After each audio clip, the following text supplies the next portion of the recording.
ಶ್ರೀಮತೆ ರಾಮಾನುಜಾಯ ನಮಃ.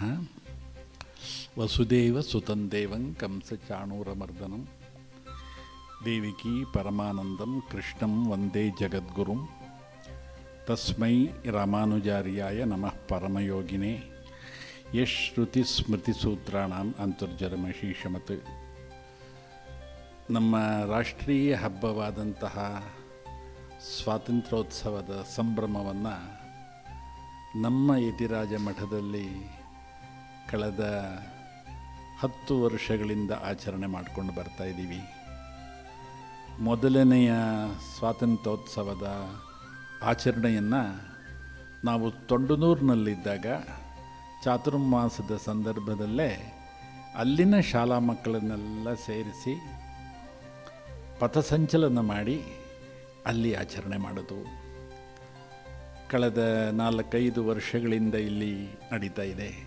ನಿಮ್ಮೆಲ್ಲರಿಗೂ 79ನೆಯ ಸ್ವಾತಂತ್ರ್ಯ ಮಹೋತ್ಸವದ ಶುಭಾಶಯಗಳು.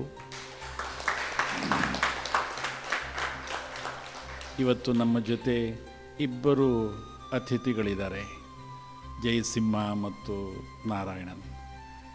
ಜಯಸಿಂಹ ಅವರ ಅನುಭವವನ್ನೆಲ್ಲ ಅವರು ಹಂಚಿಕೊಂಡಿದ್ದಾರೆ. ನಮ್ಮ ನಾರಾಯಣವರು ಆ್ಯಕ್ಚುಲಿ ವಾರ್ ಫ್ರಂಟ್ನಲ್ಲಿದ್ದಂಥವರು. ಅವರ ಹೇಳಿದಂತೆ ಅವರ ಅನುಭವಗಳನ್ನು ನಾವು ಇವತ್ತು ಅವರು ಹೆಚ್ಚಿಗೆ ಹಂಚಿಕೊಳ್ಳಿಲ್ಲ. ಸದ್ದಿಲ್ಲದೆ ತುಂಬ ಯಶಸ್ವಿ ಯೋಜನೆಗಳನ್ನೆಲ್ಲ ಮಾಡಿದ್ದಾರೆ ಅವರು.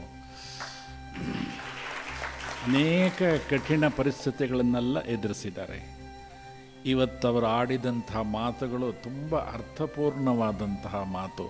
ನಾನು ಇಷ್ಟು ಮಾತಾಡ್ತಾರೆ ಅಂತ ಗೊತ್ತಿರಲಿಲ್ಲ. ಗೊತ್ತಿದ್ದರೆ ಅವ್ರನ್ನ ಅನೇಕ ಕಾರ್ಯಕ್ರಮಗಳಲ್ಲಿ ನಾನು ಜೋಡಿಸ್ಬೋದಾಗಿತ್ತು. ನಮ್ಮ ಭಾರತ ಅನೇಕ ಶತಮಾನಗಳಿಂದ ಒಂದು ಭವ್ಯವಾದಂತಹ ರಾಷ್ಟ್ರವಾಗಿ ನಿರ್ಮಾಣಗೊಂಡಿದೆ. ಕೋಟಿ ಕೋಟಿ ಜನರ ಬಲಿದಾನ, ತಪಸ್ಸು ಎಲ್ಲದಕ್ಕೂ ದ್ಯೋತಕವಾಗಿ ನಮ್ಮ ಭಾರತ ರಾಷ್ಟ್ರ ನಿಂತಿದೆ. ನಾವು ಉಪನಿಷತ್ತಿನಲ್ಲಿ ಹೇಳ್ತೀವಿ, ಮಾತೃದೇವೋಭವ, ಪಿತೃದೇವೋಭವ, ಆಚಾರ್ಯ ದೇವೋಭವ, ಅತಿಥಿ ದೇವೋಭವ ಅಂತ. ಅದರ ಜೊತೆಗೆ ರಾಷ್ಟ್ರ ದೇವೋಭವ ಅಂತಲೂ ನಾವು ಹೇಳಬೇಕು. ಇಡೀ ರಾಷ್ಟ್ರ ಅಖಂಡವಾದಂತಹ ಭಾರತದ ಕನಸನ್ನು ಕಂಡಂಥವರು ಒಬ್ಬಿಬ್ಬರಲ್ಲ, ಅನೇಕ ಮಹನೀಯರೆಲ್ಲ ಕನಸನ್ನು ಕಂಡರು. ಕಾರಣ ಅಂದರೆ ಇದು ಕೇವಲ ಒಂದು ಭೂಭಾಗ ಅಲ್ಲ. ಇದು ಬೇರೆ ಬೇರೆ ಜಗತ್ತಿನಲ್ಲಿರುವಂಥ ರಾಷ್ಟ್ರಗಳಲ್ಲೆಲ್ಲ ನೀವು ಹುಡುಕಿದ್ರೂ ಒಂದು 100 ವರ್ಷದ ಹಿಸ್ಟ್ರಿ ಸಿಕ್ಕಬಹುದು. ಆದರೆ ನಮ್ಮ ಭಾರತದ ಇತಿಹಾಸ ಅಂದರೆ ಎಷ್ಟೋ ಶತಮಾನಗಳ ಇತಿಹಾಸ. ಅದೆಷ್ಟು ಋಷಿ ಮುನಿಗಳನ್ನು ಗುರುತಿಸ್ಬೋದು, ಎಷ್ಟು ಆಚಾರ್ಯರುಗಳನ್ನು ಗುರುತಿಸ್ಬೋದು, ಎಷ್ಟು ಅಜ್ಞಾತವಾಗಿರುವಂಥ ಸಂತರು, ಅವಧೂತರುಗಳನ್ನೆಲ್ಲ ಗುರುತಿಸ್ಬೋದು. ಬೇರೆ ರಾಷ್ಟ್ರದಲ್ಲಿ ಈ ಕಲ್ಪನೆ ಇದೆಯಾ? ಇಲ್ಲ. ನಮ್ಮ ರಾಷ್ಟ್ರದ ಆತ್ಮ ಯಾವುದು ಅಂದರೆ ಅಧ್ಯಾತ್ಮ. ಅಧ್ಯಾತ್ಮವೇ ನಮ್ಮ ಭಾರತದ ಆತ್ಮಸ್ವರೂಪ. ಈ ಆತ್ಮಸ್ವರೂಪವನ್ನು ಬೆಳಗಿಸೋದಕ್ಕೋಸ್ಕರ ನಮ್ಮ ಆಚಾರ್ಯರು ಅಖಂಡವಾಗಿ ತಪಸ್ಸು ಮಾಡಿದ್ರು. ಎಲ್ಲ ಆಚಾರ್ಯರುಗಳು, ವಿಶೇಷವಾಗಿ ಸಂತ ಶ್ರೇಷ್ಠರಾದಂತಹ ಸ್ವಾಮಿ ರಾಮಾನುಜರು ಇಡೀ ರಾಷ್ಟ್ರವನ್ನು 3 ಬಾರಿ ಪಾದಯಾತ್ರೆ ಮಾಡಿ ಅಖಂಡತೆಯ ಕಲ್ಪನೆಯನ್ನು ಮಾಡಿಕೊಟ್ರು. ಜಾತಿ ಮತ ಭೇದ ಭಾವ ಇಲ್ಲದೆ ಎಲ್ಲರೂ ಈ ರಾಷ್ಟ್ರೀಯ ವಾಹಿನಿಯಲ್ಲಿ ಹರಿಬಹುದು ಅನ್ನುವಂಥ ಕಲ್ಪನೆಯನ್ನು ಕೊಟ್ಟಂಥವರು ಸ್ವಾಮಿ ರಾಮಾನುಜರು. ಹಾಗೆ ಎಲ್ಲ ಆಚಾರ್ಯರುಗಳು. ಇತ್ತೀಚಿನ ವರ್ಷಗಳಲ್ಲಿ ನಮ್ಮೆಲ್ಲರಿಗೂ ಗೊತ್ತಿರೋಂತೆ ಭಾರತ ಎಷ್ಟು ಕ್ಲಿಷ್ಟವಾದಂತಹ ಪರಿಸ್ಥಿತಿಯನ್ನು ಎದುರಿಸಬೇಕಾಯಿತು, ವಿನಾಕಾರಣ ಎದುರಿಸಬೇಕಾಯಿತು. ಅದೆಲ್ಲದನ್ನು ನಮ್ಮ ಯೋಧರು ಅವರ ತ್ಯಾಗ, ಅವರ ಅಖಂಡವಾದಂಥ ತ್ಯಾಗದಿಂದ ಇವತ್ತು ನಮ್ಮ ರಾಷ್ಟ್ರಕ್ಕೆ ಒದಗಿದಂಥ ಆಪತ್ತಿನಿಂದ ನಾವು ಹೊರಗೆ ಬಂದಿದ್ದೇವೆ. ಸುದೈವದಿಂದ ನಮ್ಮ ರಾಷ್ಟ್ರಕ್ಕೆ ದೇಶಾಭಿಮಾನಿ, ರಾಷ್ಟ್ರಾಭಿಮಾನಿ ಒಬ್ಬ ಪ್ರಧಾನಿ ಸಿಕ್ಕಿದ್ದಾರೆ. ಮಾನ್ಯ ನರೇಂದ್ರ ಬಾಬು ಅವರ, ಮೋದಿ ನರೇಂದ್ರ ಅವರವರ ವಿಶೇಷವಾದಂತಹ ಕಾಳಜಿಯಿಂದ, ಪ್ರಯತ್ನದಿಂದ ಭಾರತಕ್ಕೆ ಬರ್ತಾ ಇರೋಂಥ ಆಪತ್ತೆಲ್ಲ ರಕ್ಷಣೆ ಆಗ್ತಾಯಿದೆ. ಅದು ಒಂದು ವಿಶೇಷವಾದಂಥ ಸಂಗತಿ. ನಮಗೆ ಈ ಯೋಧರೆಲ್ಲರನ್ನ ನೋಡಿದಾಗ ನಮ್ಮ ಮನಸ್ಸು ತುಂಬಿ ಬರುತ್ತೆ. ಆ ಗಡಿ ಕಾಯ್ತಾ ಇರೋಂಥ ಯೋಧರಿರ್ಬೋದು, ಇವರ ಮನೆ, ಮಕ್ಕಳು, ಹೆಂಡತಿ, ತಂದೆ, ತಾಯಿ ಎಲ್ಲ ಬಿಟ್ಟು ನಮ್ಮ ರಕ್ಷಣೆಗೋಸ್ಕರ ಇವರೆಲ್ಲ ಇಲ್ಲಿ ಅಹರ್ನಿಶಿ ಸೇವೆ ಮಾಡ್ತಾ ಇದ್ದಾರೆ. ಇವರೆಲ್ಲರೂ ಅಭಿನಂದನೆ. ಅದೇ ರೀತಿ ಆ ಗಡಿ ಪ್ರದೇಶಗಳಲ್ಲಿ, ಶ್ರೀನಗರ ಅಂತ ಮುಂತಾದ ಪ್ರದೇಶಗಳಲ್ಲೆಲ್ಲ ಅವರ ತ್ಯಾಗ ಇದೆಯಲ್ಲ, ವಿಶೇಷವಾದಂಥದ್ದು. ನನಗೆ ನೆನಪಾಗುವುದು 2 ವರ್ಷಗಳ ಹಿಂದೆ ಕಾಶ್ಮೀರದ ಶ್ರೀನಗರದಲ್ಲಿ ಸ್ವಾಮಿ ರಾಮಾನುಜರ ವಿಗ್ರಹದ ಪ್ರತಿಷ್ಠಾಪನಾ ಸಂದರ್ಭದಲ್ಲಿ ಅಲ್ಲಿನ ಮೇಜರ್ ಜನರಲ್, ಕಾರ್ನಲ್, ಸಾಧಾರಣ CRPF ಯೋಧರು, ಸಿಪಾಯಿಗಳು ಎಲ್ಲ ನಮ್ಮ ಜೊತೆ ನಿಂತು ಸ್ವಾಮಿ ರಾಮಾನುಜರ ವಿಗ್ರಹವನ್ನು ಅಲ್ಲಿಗೆ ತರುವ ತನಕ ಶ್ರಮಿಸಿದಂಥದ್ದನ್ನು ನಾನು ಪ್ರತ್ಯಕ್ಷ ಇವತ್ತು ನೋಡಿದ್ದೀನಿ. ಅವರೆಲ್ಲರ ತ್ಯಾಗವೇ ಈ ಭಾರತ ರಾಷ್ಟ್ರದ ಒಂದು ಅಖಂಡವಾದಂತಹ ಕಲ್ಪನೆ. ಭಾರತದ ಸ್ವಾತಂತ್ರ್ಯ ಹೋರಾಟದ ಬಗ್ಗೆ ನಮ್ಮ ಜಯಸಿಂಹ ಅವರು ಹೇಳಿದರು, MPT ಚಾರಿ ಬಗ್ಗೆ. ನಾವು ನಮ್ಮ ಯತಿರಾಜ ಮಠದಲ್ಲಿ ಅದರ ಬಗ್ಗೆ ಪುಸ್ತಕವನ್ನು ಪ್ರಕಟ ಮಾಡಿದ್ದೀವಿ. ನಮ್ಮ ಜಯಸಿಂಹ ಅವರು ಅದನ್ನು ಹೇಳೋದನ್ನು ಸಮಯಾಭಾವದಿಂದ ಅವರು ಹೇಳಲಿಲ್ಲ. ಆ ಇಬ್ಬರು ಯುವಕರು ಆ ಕಾಲಕ್ಕೆ ಈಗ ಏನು ಬೇಕೋ ಮಾಡ್ಬೋದು. ಆ ಕಾಲದಲ್ಲಿ ಪ್ರಿಂಟಿಂಗ್ ಪ್ರೆಸ್, ಮೊದಲನೆಯ ಪ್ರಿಂಟಿಂಗ್ ಪ್ರೆಸ್ಸನ್ನು ಪ್ರಾರಂಭ ಮಾಡಿದ್ದು MPT ಚಾರಿಯ ಸೋದರ.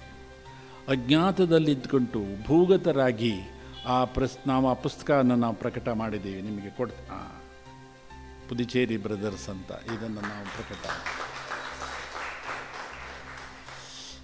ಸ್ವಾತಂತ್ರ್ಯ ಹೋರಾಟದ ಕಹಳೆಯನ್ನು ಊದಿದಂಥವರು ಈ ಸಹೋದರರು. ಗೌತಮಾಶ್ರಮದ ಬಗ್ಗೆ ಹೇಳಿದರು. ಗೌತಮಾಶ್ರಮದಲ್ಲಿ ಅನೇಕ ಆಗಿನ ಕಾಲದ ಸ್ವಾತಂತ್ರ್ಯ ಹೋರಾಟಗಾರರೆಲ್ಲ ಬಂದು ಸ್ವಾತಂತ್ರ್ಯದ ಬಗ್ಗೆ ಚರ್ಚೆ ಮಾಡ್ತಾಯಿದ್ರು.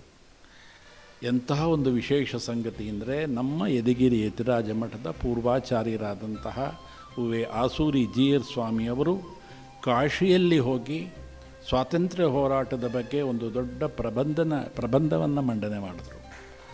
ಅವರು ಚೆನ್ನೈನಲ್ಲಿದ್ದಾಗ ಗೌತಮಾಶ್ರಮಕ್ಕೆ ಮದನಮೋಹನ ಮಾಳವೀಯ, ತಿಲಕ್ ಅಂತವರೆಲ್ಲ ಬಂದು ಅವರ ಜೊತೆ ಸಮಾಲೋಚನೆ ಮಾಡ್ತಾಯಿದ್ರು.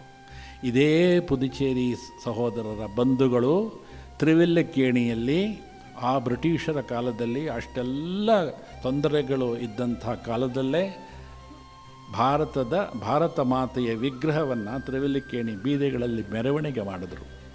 ಇವತ್ತಿಗೂ ಆ ಭಾರತ ಮಾತೆಯ ವಿಗ್ರಹ ತ್ರಿವಿಲ್ಲಕೇಣಿಯಲ್ಲಿ ಗೌತಮಾಶ್ರಮದಲ್ಲಿ ಇದೆ.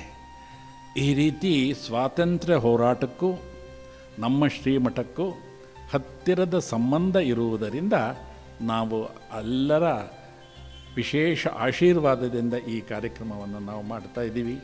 ಸ್ವಾತಂತ್ರ್ಯ ಹೋರಾಟದ ಒಂದು ಇತಿಹಾಸ ಇದೆಯಲ್ಲ, ರೋಚಕವಾದದ್ದು. ಅನೇಕ ಜನ ತ್ಯಾಗ ಮಾಡಿದಂಥವು. ಮೊಟ್ಟ ಮೊದಲಿಗೆ ಸ್ವಾತಂತ್ರ್ಯ ಹೋರಾಟವನ್ನು ಪ್ರಾರಂಭ 1847ನಲ್ಲಿ ಝಾನ್ಸಿ ರಾಣಿ ಲಕ್ಷ್ಮೀಬಾಯಿಯಿಂದ ಪ್ರಾರಂಭವಾದಂಥದ್ದು. ಅದೆಷ್ಟು ಜನ ಕ್ರಾಂತಿಕಾರಿಗಳೆಲ್ಲ ತಮ್ಮ ಜೀವನವನ್ನು ಕೊಟ್ಟಿದ್ದಾರೆ. ಇತ್ತೀಚಿನ ವರ್ಷದವರೆಗೆ ನೋಡಿದ್ರೆ ಸಾವರ್ಕರ್ ಅಂಥವರೆಲ್ಲ ಅಂಡಮಾನ್ ಜೈಲಿನಲ್ಲಿದ್ದು, ಸಿಂಗಲ್ ಜೈಲಿನಲ್ಲಿದ್ದು ಎಷ್ಟು ವರ್ಷಗಳ ಕಾಲ ಕಷ್ಟಪಟ್ಟರು. ಸ್ವಾತಂತ್ರ್ಯದ ಕನಸನ್ನು ಕಂಡರು ಅವರೆಲ್ಲ. ಅಂತಹ ಅನೇಕ ಯೋಧರು, ಸ್ವಾತಂತ್ರ್ಯ ಹೋರಾಟಗಾರರು, ಅವರೆಲ್ಲರ ಫಲವಾಗಿ ಇವತ್ತು ನಾವು ಸ್ವತಂತ್ರ ಭಾರತದಲ್ಲಿ ನಾವೆಲ್ಲ ಇದ್ದೀವಿ. ನಮಗೆ ಅನ್ನಿಸ್ತು ಈ ವರ್ಷ, ಪ್ರತಿ ವರ್ಷವೂ ಸ್ವಾತಂತ್ರ್ಯ ಪೂರ್ವದ ಹಿರಿಯರನ್ನೆಲ್ಲ ಕರೆದು ಅವರ ಜೊತೆ ಅವರ ಮಾತನ್ನೆಲ್ಲ ಕೇಳ್ತಾ ಇತ್ತು. ಈ ಸಲ ನಮ್ಮ ರಾಮಾನುಜ ಥಿಂಕ್ ಟ್ಯಾಂಕ್ ಯೋಚನೆ ಮಾಡ್ತು, ಸ್ವಾತಂತ್ರ್ಯೋತ್ತರದ ಯುವ ಪೀಳಿಗೆಗಳನ್ನೆಲ್ಲ ಸೇರಿಸಿ ಒಂದು ಕಾರ್ಯಕ್ರಮವನ್ನು ಮಾಡೋಣ ಅಂತ. ಇವತ್ತು ಪ್ರಾರ್ಥನೆಯನ್ನು ಮಾಡಿದಂತಹ ಪ್ರಣತಿ, ಹರಿಪ್ರಿಯ ತುಂಬ ಚೆನ್ನಾಗಿ ಹಾಡಿದರು. ಆ ಹಾಡು ಬಹಳ ಅರ್ಥಪೂರ್ಣವಾದಂತಹ ಹಾಡು. ಅದರಲ್ಲೆಲ್ಲ ನಾವಿವಾಗ ಏನು ಹೇಳಿದ್ವೋ ಅದೆಲ್ಲ ಅದರಲ್ಲಿ ಬಂದಿದೆ. ಗಡಿಯನ್ನು ಕಾಯ್ತಾ ಇರೋಂಥ ಯೋಧರು ಅವರ ತ್ಯಾಗ ಅದೆಲ್ಲವೂ ಸ್ಮರಣೀಯವಾದಂಥದ್ದು. ಈ ಇಬ್ಬರು ಯುವ ಕಲಾವಿದರು, ಇವರು ಇಬ್ಬರು ಪ್ರವರ್ಧಮಾನಕ್ಕೆ ಬರ್ತಾ ಇಂಥವರು, ಇವರನ್ನು ಸಿದ್ಧಪಡಿಸಿದಂತಹ ಶ್ರೀಮತಿ ಗೋದಾ ಮನು ಅವರಿಗೂ ಅಭಿನಂದನೆಗಳನ್ನು ಹೇಳ್ತಾ, ನವದೆಹಲಿಯಲ್ಲಿ ಪ್ರತಿ ವರ್ಷ ಸ್ವಾತಂತ್ರ್ಯ ಹೋರಾಟದ ಸಂದರ್ಭದಲ್ಲಿ ಮಾನ್ಯ ನರೇಂದ್ರ ಮೋದಿಯವರು ಅದ್ಭುತವಾಗಿ ಭಾಷಣ ಮಾಡ್ತಾ ಇದ್ದಾರೆ. ಈಗ ಆ ಕಾರ್ಯಕ್ರಮಕ್ಕೆ ಪ್ರತಿ ವರ್ಷ ವಿದೇಶದಿಂದ ವಿಶೇಷ ಅತಿಥಿಗಳು ಆಗಮಿಸ್ತಾರೆ. ಯೋಗದ ಸಂಗತಿ ನಮ್ಮ ಯತಿರಾಜ ಮಠದಲ್ಲಿ ನಡೀತಾ ಇರುವಂಥ ಸ್ವಾತಂತ್ರ್ಯ ಮಹೋತ್ಸವದ ಸಂದರ್ಭದಲ್ಲಿ ಆಸ್ಟ್ರೇಲಿಯಾದಿಂದ ಈ ದಂಪತಿಗಳು,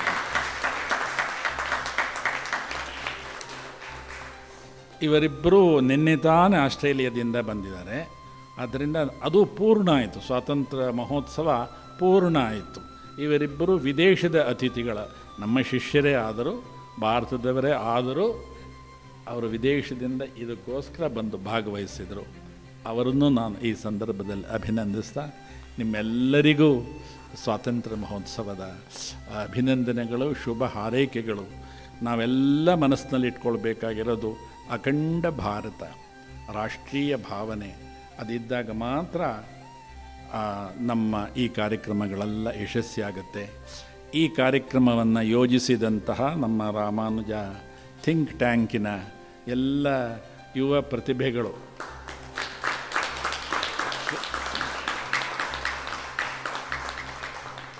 ಶ್ರೀಮತಿ ಶ್ರೀನಿಧಿ, ಬಿಂದು ಮಾಧವ, ಲಕ್ಷ್ಮೀ ನರಸಿಂಹ, ಡಾಕ್ಟರ್ ರಘುನಂದನ್, ಇವರೆಲ್ಲರಿಗೂ, ಹರ್ಷವರ್ಧನ ಎಲ್ಲಿದ್ದಾರೆ, ಅವ್ರ ಧ್ವಜ ಇಟ್ಕೊಂಡೆ, ಹರ್ಷವರ್ಧನ್ನು, ಚೈತ್ರ, ಇವರೆಲ್ಲ ನಮ್ಮ ಈ ಟೀಮ್ಗೆ ಸೇರಿದವರು. ಈ ವರ್ಷದ ಸ್ವಾತಂತ್ರ್ಯ ಮಹೋತ್ಸವವನ್ನು ಅವರು ಇದನ್ನೆಲ್ಲ ನಿರ್ವಹಿಸಿದ್ದಾರೆ.